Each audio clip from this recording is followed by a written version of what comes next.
베드로전서 1장 베드로전서 1장 5절로 9절까지 우리 교독하십시다. 베드로전서 1장 5절에서 9절.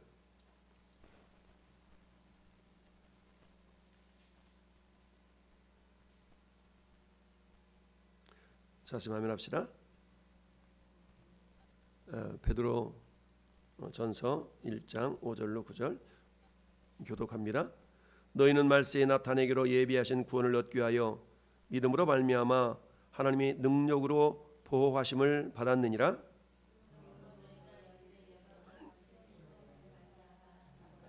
되지 않을 수 없으나 오히려 크게 기뻐하는도다. 너희 믿음의 확실함은 불로 연단하여도 없어질 금보다 귀하여 예수 그리스도께서 나타나실 때에 칭찬과 영광과 존귀를 얻게 할 것이라.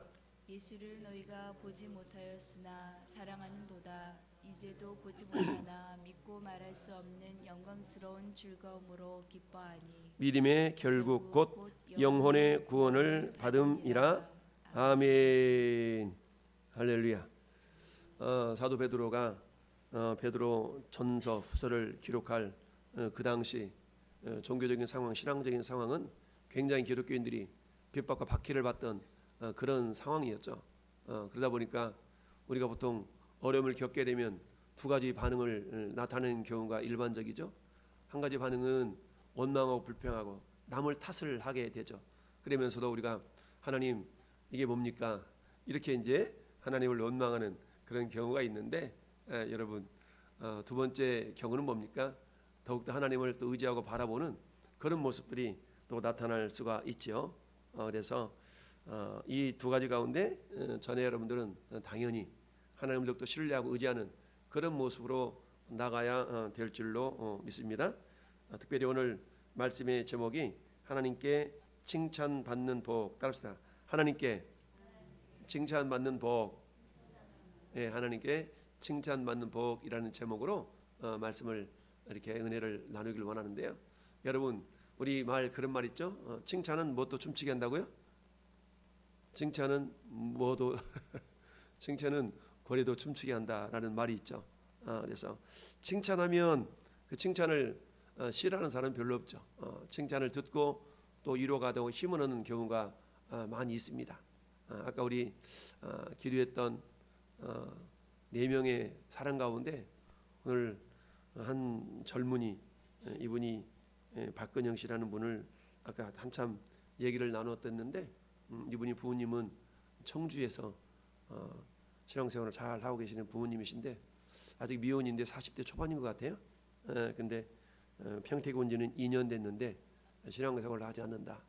그래서 우리 아까 목사님 사모님 들어가시고 남은 시간에 전도하다가 이 젊은이를 만났고, 그 다음에 중학교 1학년짜리를 이렇게 만났는데, 중학교 1학년짜리는 옛날에 교회를 한번 나가봤는데 오늘 전도지를 막 받고 이렇게 손도 잘 받더라고. 그래서 붙잡고 구원 상담을 했어요. 그랬더니 아직 믿지 않고 천국에 대한 확신이 없고, 그래서 한쪽으로 이렇게 불러놓고 예수님 영접시키고 구원의 확신 다시 한번 심어주고, 그리고 그렇다면 다음 주일에 우리 교회로 나와라. 집이 어디냐 그랬더니 성동초등학교 앞에 사는데 평여중을 다닌다는 거예요. 그래서 자기 오빠가 있는데 오빠는 한광고등학교를 다니고 그러면서 일주일에 한 번씩 거기는 예배 드리는 것 같은데 이런 얘기 하더라고. 그래서 그러냐 그러면서 다음 주일 우리 초청주일인데 너 한번 초대했으면 좋겠다 했더니 이제 오겠다고 얘기를 하더라고요. 그래서 전화번호 적어주고 같이 또 셀카 한 방 찍고 이러면서 이제 기도해서 보내줬는데, 그런 학생이 있었고 박근영 씨라는 분이 40대 초반인데 이분 같은 경우는 그야말로 부모님이 권사님 아버지가 안수 집사님 이러신가 봐요. 그런데 이제 아들이 떨어져 있으니까 아들 신앙생활을 어떻게 하는지 점검이 안 되셨는지 하여튼 그런 교회를 아직 나가지 않고 있는 그런 상태더라고요. 동삭동 법원 앞에 원룸 얻어놓고 지금 거기 살고 있는 그런 모습인데, 아무튼 나름대로 좀 마음의 아픔이 있었던지 이렇게 기도해주고 있으면 우는 거야. 눈물 콧물을 흘리면서 울어서 내가 마음이 찡하더라고. 그래서 위로해주고 축복해주고 전화번호 받아서 우리 저 연락합시다. 이렇게 이제 보내드렸댔는데, 그러니까 하나님은 모든 사람이 구원받기를 원하시잖아요. 누가 구원받을지는 모르지만 그래서 하나님 우리에게 전도하라는 그런 사명을 주시지 않았나 싶어요. 오늘 사도 베드로가 정말 흩어져 있는 그 성도들을 향해서 주시는 말씀이 7절이 오늘 핵심인데요. 우리 7절만 같이 한번 읽어볼까요? 너희 믿음의 확실함은 불로 연단하여도 없어질 금보다 더 귀하여 예수 그리스도께서 나타나실 때에 칭찬과 영광과 존귀를 얻게 할 것이라. 아멘. 너희 믿음의 확실함은 불로 연단하여도 없어질 금보다 더 귀하다. 불로 연단하여도, 여러분 불로 그야말로 불못 속에 금을 다 녹여버리면 어떻게 됩니까? 금 속에 있는 불순물은 다 사라지게 되죠. 그래서 녹아서 또 이렇게 날아가는 부분도 있고 그러는데, 우리 믿음이 금보다도 더 귀하야. 할렐루야. 여러분 안에 믿음이 금보다 귀하다는 거야. 우리는 근데 금을 추구하잖아요. 금. 근데 금은 재물의 상징이지 않습니까? 근데 재물보다 더 귀한 것이 뭐라고요? 믿음. 금보다 더 귀한 믿음. 그러면 하나님이 우리를 바라보실 때 금은 재물의 상징이에요. 그러니까 믿음이라는 것은 하나님을 바라보는 또 그런 상징이 될 수 있지 않습니까? 그렇기 때문에 하나님께서 저와 여러분들을 어떤 모습을 보고 기뻐하실까? 어떤 모습을 보고 기뻐하실까? 오늘 하나님이 하나님을 기쁘시게 하는, 또는 하나님이 기뻐하는 이런 어떤 칭찬받는 그런 복에 대한 부분인데, 칭찬은 고래도 춤추게 한다라는 말이 있는 것처럼 저는 여러분들이 하나님께 칭찬받는 그런 어떤 믿음은, 그 믿음은 무엇보다도 귀하다고요? 금보다도 귀하다. 금보다도 귀한 것이 하나님께 칭찬받는 그런 믿음인데, 자, 우리는 언젠가 누구나 다 주님의 심판대 앞에 나아갈 때가 다 있지 않습니까? 물론 우리가 받는 심판이라는 것은 뭐 지옥 가는 그런 심판은 아니겠지만, 저는 여러분들은 주님 앞에 칭찬과 영광과 존귀를 얻게 될 그런 날이 반드시 있다. 그러니까 예수 그리스도께서 어떨 때? 나타나실 때에, 주님이 다시 오실 그날에 칭찬과 영광과 존귀를 받는다. 여러분, 칭찬받고 영광받는 이런 자가 있는 반면에 어때요? 우리 목사님 지난 주일에 바깥 어두운데, 이 바깥 어두운 데에 대해서 설명하셨잖아요. 슬피 울며, 바깥 어두운 데서 슬피 울며 이를 갈미 있으리라. 이 바깥 어두운 데는 어디라고 그랬어요? 지옥이라고 그랬잖아요. 그런 것처럼 마지막 날 우리네 영혼이 영원한 천국에 들어가긴 들어가는데, 칭찬받으면 들어가는 영혼이 있고, 천국 들어가지 못하는 것뿐만 아니라 슬피 울며 이를 갈는 그런 어떤 안타까운 인생이 있을 수가 있다라는 얘기입니다. 자, 그러면서 하나님께 칭찬받는 그런 복을 받는 그런 미리 모습들은 어떤 모습이 있을 수가 있는가? 첫 번째 보니까 따라합시다. 많은 사람이 구원받도록 헌신한 일꾼. 많은 사람이 구원받도록 헌신한 일꾼들을 하나님께서는 칭찬해 주신다라는 얘기입니다. 그러니까 첫 번째는 뭡니까? 전도를 많이 한 사람이 칭찬을 받죠. 전도를 많이 한 사람이 칭찬을 받습니다. 그러니까 우리가 고린도전서 1장 21절 말씀도 보니까 하나님의 지혜에 있어서는 뭐라 말씀하세요? 고린도전서 1장 21절 읽어볼까요? 하나님의 지혜에 있어서는 이 세상이 자기 지혜로 하나님을 알지 못함으로 하나님께서 전도에 미련한 것으로 믿는 자들을 구원하기를 기뻐하셨도다. 아멘. 하나님께서 믿는 자들을 구원하기를 기뻐하셨는데 뭘로? 전도로. 근데 전도라는 것을 뭘로 표현하고 있습니까? 미련한 것이다라고 표현해서 미련한 것. 전도가 왜 미련할까요? 세상 사람들이 바라볼 때 미련한 것처럼 느껴진다는 얘기죠. 왜요? 우리가 아는 하나님은 어떤 분이에요? 전능하신 하나님, 전지하신 하나님, 전지전능하신 하나님이라며. 니네 하나님이. 그럼 니네 하나님 전지전능하시다면서 야, 이렇게 하지 말고 그 전지전능하신 하나님으로 구원받은 사람 너 이리 와, 구원받아, 이러면 될 텐데 굳이 힘들게 나가서 전도하고 핍박받고 욕먹고 이렇게 하면서 왜 그런 방식으로 구원시키기를 원하시느냐, 이렇게 생각하다 보면 세상 사람들이 이치해 보면 그게 뭐예요? 미련할 수가 있다니, 미련하게 보일 수 있다는 얘기입니다. 미련하게 보인다는 얘기죠. 그렇지만 그게 뭐예요? 하나님의 지혜다. 하나님의 지혜. 그러니까 세상 지혜로 하나님의 지혜를 알 수가 없는 거죠. 그래서 저런 가운데 전도에 미련한 것, 세상 사람 우리를 바라볼 때 아우 미련 고음탱이 이런 소리를 듣는다 할지라도 우리가 어때요? 그런 소리를 들어가면서 그래도 주님의 복음을 이렇게 전하는 가운데 그 영혼이 주께로 돌아오는 것이 주님의 기쁨이요 우리에게도 큰 기쁨과 은혜가 되는 거 아니겠어요? 세상 사람들이 이해하지 못한 그런 기쁨을 어떤 가운데 느낄 수 있어요? 전도하는 가운데 느낄 수가 있지 않습니까? 여러분, 저는 애는 낳아보지 않았지만 전도의 기쁨이 어떤가는 아는 목사 아니겠어요? 그러니까 여러분들 내가 내 자식 낳아서 길러보면 애지중지 정말 귀하다 그렇지 않습니까? 우리 하민이가 우리 집사님한테는 엄청난 보물 아니에요? 보물?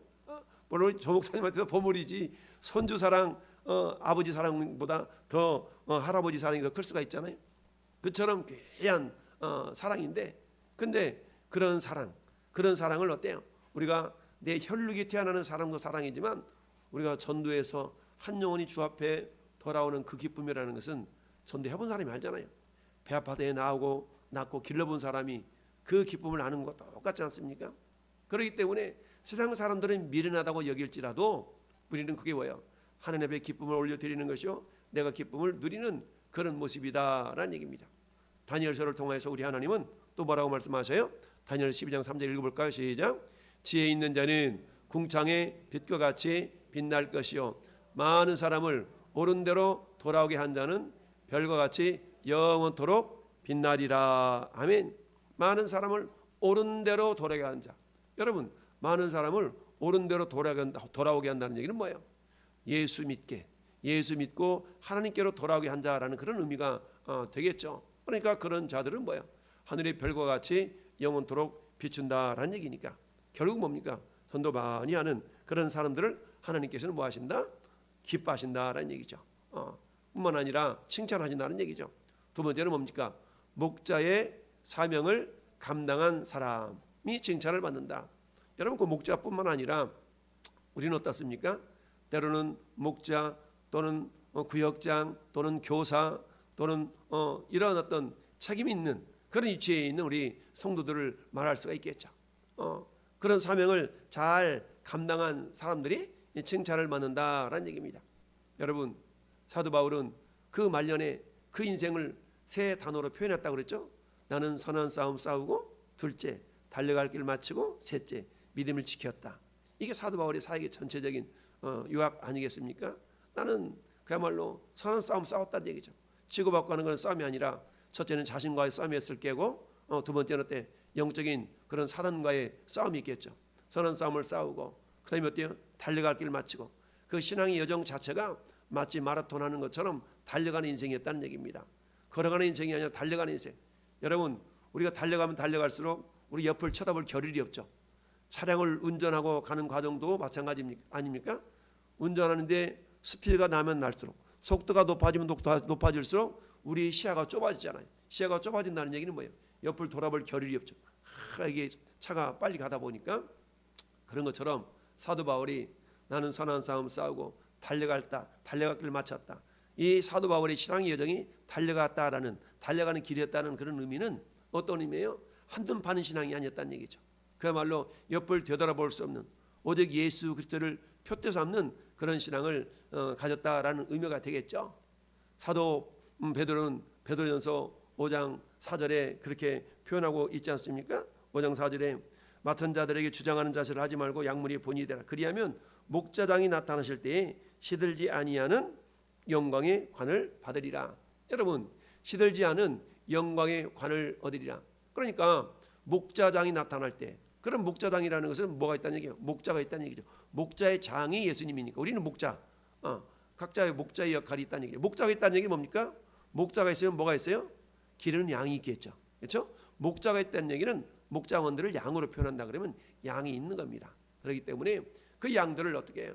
정말 주장하는 자세가 아니라 겸손하게 본을 보이면서 섬기는 그런 모습을 하나님께서는 기뻐하시고 칭찬하신다라는 얘기입니다. 뿐만 아니라 우리는 어때요? 마태복음 25장의 달란트 비유에서 어때요? 받은 즉시 가서 바로 장사해서 2달란트 받았던 자 2달란트, 5달란트 받았던 자 5달란트를 남기는 그런 이익을 남겼던 거 아니겠습니까? 뭐 여러 가지 비유로 할 수 있겠지만 이렇게 표현할 수도 있겠죠. 내가 목자야, 내가 구역장이야. 근데 한 사람 달랑 붙여줬네. 아유, 난 한 사람밖에 안 붙여줬어 라고 해서 포기하고 그럭저럭 신앙생활하는 사람이 있는 반면에, 한 사람이 있다 할지라도 그 한 사람과 더불어서 최선을 다해서 그 구역원들을 늘리고 목자원들을 늘려서 부흥시키는 그런 모습도 있을 수 있는 거 아니겠어요? 그렇게 본다 그러면 우리 주님이 그런 열매를 맺어가는 그런 모습을 바라보면서 뭐라고 그런다고요? 착하고 충성된 종아, 네가 적은 일에 충성하였음에 내가 많은 것을 내게 맡기리니 내 주인의 즐거움에 참여할지어다. 착하고 충성된 종아, 칭찬하시는 거 아니겠어요? 주님의 칭찬, 그 칭찬 이후에 어때요?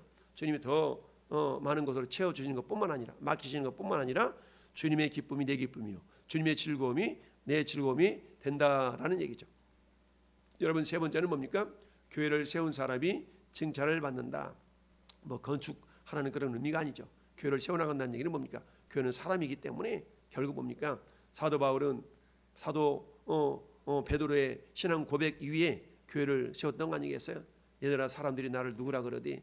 어떤 사람은 예레미야라고 하기도 하고요, 어떤 사람은 세리원이라고 하기도 하고요, 어떤 사람들은 선지자 중에 하나라고 합디다. 그래? 그럼 너희는 나를 누구라 그러는데? 사도 베드로가 고백하기를 저는 그리스도시요 살아계신 하나님의 아들입니다 라고 고백을 했죠. 할렐루야.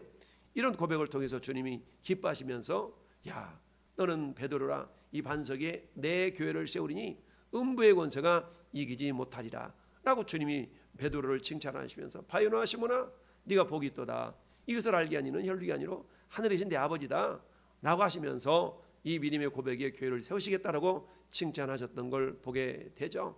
이처럼 우리 주님께 칭찬받는 사람들은 한마디로 말하면 많은 사람을 구원받도록 인도하고 헌신한 그런 일꾼들을 주님이 기뻐하시고 칭찬하신다라는 얘기고, 두 번째는 주님 때문에 고난받는 성도, 주님 때문에 고난받을 때도 주님의 칭찬이 있죠.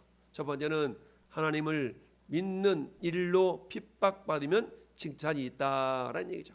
여러분, 예수님이 산상순에서 마태복음 5장에 우리는 팔복이라고도 하지만 또 어떤 학자들은 구복이라고도 표현하고 있거든요. 그 복의 내용은 뭡니까? 나를 위하여서 나 때문에 핍박받고 고통받는 그런 모습들이죠. 그런 자에게는 뭐가 있다? 복이 있다라고 말씀을 하고 있습니다. 자, 10절 11절 같이 한번 읽어볼까요? 의를 위하여 박해를 받는 자는 복이 있나니 천국이 그들의 것임이라. 너로 말미암아 너희를 욕하고 박해하고 거짓으로 너희를 거슬러 모든 악한 말을 할 때에 너희에게 복이 있나니 기뻐하고 즐거워하라. 하늘에 너희의 상이 큼이라. 너희 전에 있었던 선자들도 이같이 박해하였느니라. 아멘. 여러분, 전도하다 보면 어떤 일이 발생해요? 전도하다 보면 욕 많이 듣잖아요. 오늘은 욕하고 지나간 사람 없더라고. 어제도 어떤 중년의 남성이 이 전하고 있는데 어제 저녁에 7시에 나갔다 그랬잖아요. 7시에 나가서 1시간을 왔는데 그 시간에 어떤 분이 올라가면서 역전 올라가면서 욕을 하고 막 지나가는 거야. 그래서 그랬지. 할렐루야 선생님, 그래도 예수 믿으셔야 됩니다. 이러고 얘기를 했는데, 네. 내가 예수 전하지 않으면 그 시간에 전하지 않고 없었더라 그러면 굳이 욕먹을 일이 없잖아요. 근데 굳이 그 시간에 나가서 마이크 잡고 예수 믿으라 그러니까 지나가는 사람이 그 귀에는 어때? 그게 거슬려 들릴 수도 있잖아요. 그게 이 밤중에 피곤하고만 옆에서 예수 믿으라는 소리가 그 자체가 복된 소리인데 그걸 복된 소리 여기지 않고 한마디로 말하면 소음으로 듣는 거잖아요. 소음으로 듣다 보니까 신경질 나는 거야. 지나가면서 이러면서 지나가던데 참 그런 모습 아니겠습니까? 그런 모습. 의를 위하여 박해를 받는 자는 복이 있다. 천국이 그들의 것임이라. 나로 말미암아 너희를 욕하고 박해하고 거짓으로 너희를 거슬러 모든 악한 말을 할 때는 너희에게 복이 있나니. 할렐루야. 전도하면서 욕먹는 거 하나님의 기쁨이요 우리에게 큰 영광인 줄 믿습니다. 네, 그렇습니다. 기뻐하고 즐거워라. 하늘에 너희 상이 크다는 거죠. 자, 그래서 하나님 일로 핍박받으면 칭찬이 있다. 두 번째는 교회 일을 하면서 고난받는 사람이 칭찬받습니다. 1번이나 2번이나 거의 대동소이한 내용일 수가 있겠죠. 오늘 베드로전서 2장 한 장 넘겨서 같이 읽어볼까요? 베드로전서 2장 21절 우리 성경에 있는 건데, 자, 2장 21절 시작. 이를 위하여 너희가 부르심을 받았으니 그리스도도 너희를 위하여 고난을 받으사 너희에게 본을 끼쳐 그 자취를 따라오게 하려 하셨느니라. 아멘. 근데 그 20절 내용이 근거죠. 죄가 있어서 매를 맞고 참으면 무슨 칭찬이 있겠냐. 그러나 선을 행함으로 고난을 받고 참으면 이는 하나님 앞에 아름답다. 하나님이 칭찬이 있다는 얘기 아니겠어요? 뿐만 아니라 또한 4장 13절도 같이 읽어볼까요? 오히려 너희가 그리스도의 고난에 참여하는 것으로 즐거워하라. 이는 그의 영광을 나타내실 때에 너희로 즐거워하고 기뻐하게 하려 함이라. 아멘. 결국 이것은 뭘로 우리가 이해할 수가 있느냐? 결국 교회가 교회 되어지도록 하는 그 일에 고난이 있을 수가 있다는 얘기죠. 우리 신앙생활 하는데 마냥 평안하고 평탄한 것만 아니잖아요. 왜요? 내 생각과 충돌되는 것들이 있잖아요. 물론 내 생각을 내려놓는 그런 믿음의 결단들이 있지만 여러분 그 과정 속에서는 어때요? 그 힘든 부분이 있지 않습니까? 그런데 그게 내 개인적인 욕심을 채우고자 함이 아니라 어때요? 정말 교회 공동체가 하나님의 나라가 주님의 몸된 교회가 세워지기 위한 그런 어떤 어려움 이런 것들을 우리가 어떻게 묵묵하게 견뎌낸다면 우리 주님의 칭찬이 있다라는 얘기죠. 사도 바울은 로마서 교회를 향해서 로마서 8장 18절에 또한 그렇게 말씀하고 있죠. 자 17절 18절 같이 읽어봅니다. 자녀이면 또한 상속자 곧 하나님의 상속자요 그리스도와 함께한 상속자니 우리가 그와 함께 영광을 받기 위하여 고난도 함께 받아야 할 것이니라. 생각하건대 현재 고난은 장차 우리에게 나타날 영광과 좋게 비교할 수 없다. 옛날 성경에는 좋기라는 말이 있었는데 개혁개정 넘어오면서 좋기라는 말이 빠졌어요. 우리에게 나타날 영광과 비교할 수 없다. 그러니까 뭐예요? 우리에게 나타날 영광이 엄청나다는 얘기 아니겠습니까? 지금 내가 받는 고난은 잠깐이잖아요. 우리가 우리 평생 고난 받는 거 생각해 보세요. 우리가 100년 산다고 칩시다. 그럼 평생 고난 받으면 몇 년 동안 고난 받는 거야? 100년. 그렇죠? 그런데 어때? 하늘의 영광은 영원하잖아요. 영원해. 그러니까 영원한 것에 비하면 우리 100년이라는 세월은 아주 지극히 짧은 세월에 지나지 않은 거 아니겠습니까? 이처럼 하나님께서는 하나님의 나라를 주님 때문에 고난받는 그 성도를 우리 하나님께서 칭찬하신다라는 얘기입니다. 주님 때문에 받는 그런 뿐만 아니라 우리 주님의 칭찬이 있는 사람은 또한 누구를 칭찬하는가? 따라서 재물을 하나님을 위하여서 선하게 사용하는 사람, 그렇습니다. 재물을 하나님을 위하여서 선하게 사용하는 사람을 우리 하나님께서는 칭찬하신다라는 얘기죠. 선용하는 사람, 그렇지 않습니까? 교회 사역에 필요한 그런 필요에 동참하는 성도, 특별히 우리 고린도 전후서는 뭡니까? 예루살렘 교회에 그야말로 어려움을 함께 참여하고자 하는 그런 선교 헌금을 걷고자 이렇게 얘기했던 그 내용들이 주로 많이 고백되어져 있는 내용이거든요. 그래서 사도 바울이 뭐라고 고백하고 있나? 이렇게 고백하고 있어요. 고린도 후서 8장 1절부터 한번 같이 읽어봐. 1절 2절 시작. 형제들아 하나님께서 마게도냐 교회들에게 주신 은혜를 우리가 너희에게 알리노니 환난의 많은 시련 가운데서 그들의 넘치는 기쁨과 극심한 가난이 그들의 풍성한 연보를 넘치도록 하게 하였느니라. 아멘. 여러분 이 마게도냐는 어디예요? 마게도냐는 저 유럽에 있는 빌립보, 데살로니가, 베레아 이런 교회들이 결국 어떤 교회가 마게도냐 교회죠. 그 지역에 있는 그런 교회들이 어땠어요? 그야말로 예루살렘 교회를 위해서 뭐했어요? 물질을 아끼지 아니하고 헌신해서 선교헌금을 이렇게 보내주었다라는 얘기죠.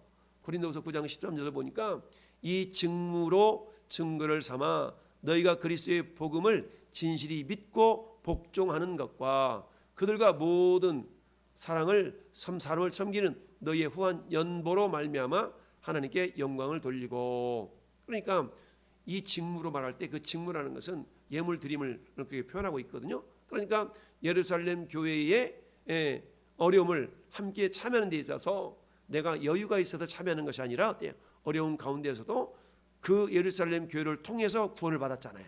구원의 복음을 받았잖아요. 그러니까 어때요? 그 구원의 복음이 예루살렘 교회를 통해서 흘러왔기 때문에 이제는 어때요? 그 은혜를 내가 갚는 양으로 어려움 가운데서 함께 참여하는 그런 어떤 은혜가 있었다. 이런 모습들을 하나님께서 뭐 하신다고요? 칭찬하신다라는 얘기죠. 그 다음에 전도와 선교에 또한 사용한 사람. 그러니까 우리 예물들이 우리는 매주 네 번째 주일을 선교주일로 지키지 않습니까? 그러니까 선교주일로 지키는데 이 선교주일에 하나님 앞에 정말 내 예물 아껴서 생활비 아끼고 이렇게 아껴서 하나님 앞에 선교 예물에 동참하는 그것조차도 하나님께서는 칭찬하신다라는 얘기입니다. 특별히 우리 로마서 15장 27절 말씀을 한번 우리가 같이 한번 묵상해 보겠습니다. 26절 25절부터 볼까? 25절부터 시작. 그러나 이제는 내가 성도를 섬기는 일로 예루살렘에 가노니 이는 마게도냐와 아가야 사람들이 예루살렘 성도 중 가난한 자들을 위하여 기쁘게 얼마를 연보하였음이니라. 네, 이방인이 그들의 영적인 것을 나눠 가졌으면 섬기는 것이 마땅하니라. 아멘. 여러분 지금 마게도냐와 아가야, 마게도냐는 저쪽 유럽 저 북쪽에 있는 아까 얘기했던 빌립보, 데살로니가, 그다음에 베레아 이 지역이지만 저 아가야 지역은 저 남쪽에 있는 뭡니까? 그 고린도 교회나 또는 아테네 있는 교회 이런 교회들이죠. 그런 교회들이 뭐였어요? 예루살렘 성도들을 위한 선교헌금, 구제헌금을 어때? 연부했다는 얘기죠. 그걸 가지고 지금 뭐 하는 거예요? 그걸 가지고 지금 예루살렘에 들렀다가 어디로 가려고 그래요? 지금 로마로 가고 싶은 거예요. 로마로. 그리고 로마를 통해서 저 서바나 스페인으로 지금 가고 싶은 것이 이 사도 바울의 그런 마음이었던 거죠. 그러면서 뭐라고 표현하고 있어요? 만일 이방인이 그들의 영적인 것을 나눠 가졌으면, 그러니까 예루살렘 교회를 통해서 영적인 복음을 받고 구원받았잖아요. 그런데 지금 뭐예요? 그 예루살렘 교회가 육적으로 지금 어려운 거예요. 어려움에 처해 있는 거예요. 그러니까 육적으로 어려움에 처해 있는 그 교회를 돕는 것이 어때요? 마땅하다는 얘기입니다. 마땅하다. 한마디로 말하면 은혜를 갚는 그런 모습이다라는 얘기죠. 이게 배은망덕하지 않는 그런 자세다라고 표현하고 있는 겁니다. 이처럼 재물을 하나님의 선한 일을 위해서 선하게 사용하는 그 사람을 하나님께서는 칭찬하신다라는 얘기입니다. 뿐만 아니라 뭐예요? 주의 종을 위해 사용한 그런 어떤 사람, 이 사람도 칭찬을 받죠. 여러분 열왕기하 보면은 수넴 여인이 엘리사를 위하여서 어때요? 책상도 좀 만들어 놓고 우리 방 한 칸 꾸며가지고 저 선지자 좀 섬깁시다 라고 해서 이렇게 예물 자기 물질을 사용을 해서 한마디로 말하면 엘리사가 왔다리 갔다리 하는 그 길목에서 있었던 수넴 여인이 엘리사를 섬기잖아요. 방 한 칸을 마련해서 책상도 좀 놓고 방석도 준비해 놓고 촛대도 좀 놓고 이렇게 쉬고 갈 수 있도록 해주잖아요. 그랬더니 하나님의 감동이었대요. 야, 너무 고맙다. 내가 이 여인에게 뭔가를 해줄 수 있는 게 뭘까? 라고 하인을 시켜서 물어보니까 상황을 보니까 어때요? 수넴 여인은 나이가 많은데 남편도 나이가 많은데 뭐가 없어요? 자식이 없잖아요. 자식이 없지. 그래? 그래 불러라 해가지고 하나님께서 엘리사를 감동해서 어때요? 그 가문을 가정을 축복해 주잖아요. 아우 저는 나이가 들어가지고 괜찮아요. 그랬는데 엘리사가 뭐예요? 내년 이맘때 자식이 있을 것이다. 근데 엘리사 말대로 1년 만에 그야말로 자식이 없었던 그 가문에 자식이 생기는 그 복을 받죠. 물론 죽었다가 또 다시 살아나는 기적도 경험하는 그런 은혜의 자리가 있었지만 어쨌든 하나님께서는 그렇게 복으로 역사하시더라라는 얘기입니다. 물질을 선용하는 사람, 주와 복음을 위해서 선용한 사람들을 하나님께서 칭찬하시더라. 근데 우리가 교회를 다니면서 신앙생활 한다고 하면서도 하나님께 칭찬받지 못하는 경우가 있더라. 어떤 경우에 칭찬을 못 받는가? 첫 번째 보니까 말을 함부로 하는 그런 사람. 우리 그러잖아요. 우리가 복을 자꾸 이렇게 뱉어버리는 사람들 있지 않습니까?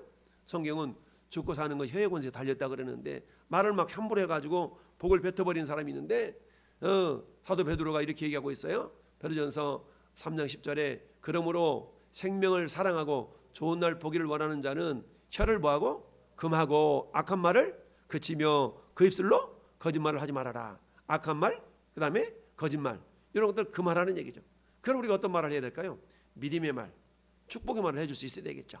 그래서 예수님이 제자들을 두 명씩 전도를 보낼 때 무슨 말씀하셨어요? 야, 너 어느 집에 들어가거든요. 먼저 뭐 하라고요? 평안을 빌어라. 평안을 빌라는 얘기는 샬롬이잖아요. 샬롬. 평안을 빈다는 얘기는 축복을 빌어준다는 얘기거든요. 만약에 축복을 받을 만한 그릇이 안 되면 그 축복이 다시 너한테 돌아온다. 같은 이치로 내가 맨날 그 사람을 저주했어. 근데 그 사람이 만약 하나님 보실 때 저주받을 만한 그런 사람이 아니라면 그 저주가 누구한테 돌아오는 거예요? 부메랑이 되어서 자기한테 돌아올 수 있다는 얘기죠. 그러니까 우리 믿음의 사람들은 항상 어떤 마음의 자세가 있어야 돼요? 축복하고자 하는 축복의 입술이 돼야 된다. 믿음의 입술이 되어야 된다. 할렐루야. 그런 것을 하나님은 기뻐하시는데 저처럼 거짓의 입술, 악한 말 이런 것들은 결국 하나님이 기뻐하지 못한다는 얘기죠. 그러니까 하나님께 은혜 받은 걸 다 쏟아버린다고 표현하잖아요. 쏟아버리는 그런 삶을 사는 사람이 되어서는 안 된다는 얘기죠. 그 다음에 어때요? 말씀을 지키지 않는 사람, 말씀을 지키지 않는다는 얘기죠. 여러분, 하나님께서 모세를 통하여서 저 모압 평지에서 출애굽 2세대들에게 세 편의 설교를 한 것이 신명기 있었는데, 신명기 8장 2절 말씀 보니까 하나님이 그렇게 말씀해요. 야, 내가 너희들을 저 광야 40년 동안 뺑뺑 돌린 거 왜 그런 줄 알아? 그렇게 말씀하시면서 이렇게 우리 하나님께서 말씀하셨어요. 자, 신명기 8장 2절 같이 읽어봐요. 내 하나님 여호와께서 이 40년 동안에 내게 광야를 걷게 하신 것을 기억하라. 이는 너를 낮추시며 너를 시험하사 네 마음이 어떠한지 그 명령을 지키는지 지키지 않는지 알려 하심이니라. 아멘. 여러분, 하나님 말씀을 신뢰하지 못하고 불평하고 원망하기 때문에 어때요? 며칠이면 들어갈 그 가나안 땅을 곧바로 들어가지 못하고 뺑뺑이 돌아가지고 40년이라는 세월 동안에 원망했던 출애굽 1세대가 다 죽잖아요. 그런 안타까운 일은 뭐 때문에 그런가요? 믿음으로 말을 고백하지 못했고 하나님의 말씀을 신뢰하고 순종하지 못했기 때문에 결국 그랬다라는 얘기죠. 결국 어떻습니까? 말씀을 지키지 않았다는 얘기는 말씀을 순종하지 못했다는 얘기죠. 믿지 못했다는 얘기 아니겠어요? 그리고 어때요? 주의 종을 대적하는 사람, 이거는 모세를 대적했던 그런 내용이 된 부분이고, 그 다음에 어때요? 교만한 사람, 하나님은 교만한 사람을 결코 기뻐하지 않는다라는 얘기죠. 교만이 뭡니까? 교만은 한마디로 말하면 내 머리 위에 하나님이 안 계신 거예요. 내가 주인 된 거죠. 이게 교만이죠. 그 다음에 어떤 사람을 하나님께서는 물질에 대해서 인색한 사람도 하나님께서 결국 칭찬을 받지 못한다라는 얘기입니다. 여러분, 이사야 43장 23절 한번 22절 23절 한번 우리 한번 같이 읽어볼까요? 자, 23절 43절 23절 24절 시작. 내 번제의 양을 내게로 가져오지 아니하였고 내 제물을 나를 공경하지 아니하였느니라. 나는 제물로 말미암아 너를 수고롭게 하지 아니하였고 유황으로 말미암아 너를 괴롭게 하지 아니하였거늘 너는 나를 위하여 돈으로 향품을 사지 아니하며 희생의 기름으로 나를 흡족하게 하지 아니하고 네 죄짐으로 나를 수고롭게 하며 네 죄악으로 나를 괴롭게 하였느니라. 아멘. 나를 위하여 돈으로 향품을 사지 아니하였고 희생의 기름으로 나를 흡족하게 하지 아니했다라는 얘기죠. 그러니까 결국 뭡니까? 너희 재물이 있는 곳에 너희 마음이 있다 하신 것처럼 하나님 우리의 재물을 원하시는 것이 아니라 우리의 마음을 원하시죠. 우리의 마음을 원하시지만 어때요? 우리 마음이 주님 내 마음이 이래요. 한번 표현 한번 해봐 라고 하나님께 보시기를 원하시는 것이 우리 마음인데, 우리 마음을 보시는 통로가 뭐예요? 재물이라는 물질이라는 것을 통하여서 우리 마음을 하나님께서 보시는 경우가 있으시다라는 얘기죠. 그래서 우리가 오늘 전체적인 부분을 통해서 우리가 교회를 다녀도 이처럼 하나님 앞에 칭찬받지 못한 사람이 있는 반면에 하나님께 칭찬받는 사람은 재물을 하나님을 위해서 선하게 사용하는 사람이요, 그 다음에 또한 어떤 사람이라 주님 때문에 고난받는 성도, 그 다음에 하나님 나라를 위하여서 많은 사람을 주님께로 인도한 사람, 이런 사람들이 주님께 칭찬받는다. 근데 이 칭찬은 여러분 이 땅에서 끝이 아니라 어디까지 연결돼요? 영원한 하늘나라까지 연결된다는 사실을 기억하면서 하나님, 과연 나는 주님께 칭찬받을 만한 사람인가요? 아니면 하나님 앞에 책망받을 사람인가요? 하나님, 내가 주님께 칭찬받는 믿음의 사람이 되고 싶습니다. 그런 사람이 되기를 원합니다. 우리에게 믿음을 더하여 주옵소서. 이 시간에 한번 주님 한번 부르고 합심하여 같이 한번 기도하겠습니다.